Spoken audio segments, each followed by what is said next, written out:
এই কম্পিটিশনটা কেন করা হচ্ছে? আহ, আপনারা সবাই জানেন যে প্রতি বছরই 5ই জুন বিশ্ব পরিবেশ দিবস উদযাপিত হয়ে থাকে। তো সারা বিশ্বব্যাপী এই অনুষ্ঠানের অংশ হিসেবে আমাদের ভারতবর্ষ এবং প্রত্যেকটা রাজ্যে তো সেই অনুষ্ঠানটা উদযাপিত হয়। তো এই বছরও আমরা আমাদের রাজ্যে বিশ্ব পরিবেশ দিবস উদযাপন উপলক্ষে 5ই জুন বিশ্ব পরিবেশ দিবস উদযাপন উপলক্ষে আমরা অনেকগুলি কর্মসূচি হাতে নিয়েছি।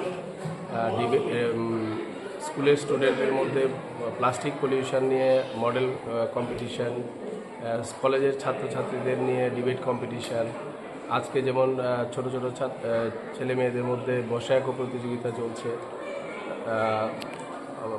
আগামীকাল 5 তারিখ সকালবেলা মাস র্যালি আমরা একটা আয়োজন করেছি। তারপরে প্রাইজ ডিস্ট্রিবিউশন এবং মূল যে অনুষ্ঠানটা হবে সেটা প্রজ্ঞা ভবনে আমরা করব। সেমিনারের আয়োজন আমরা করেছি।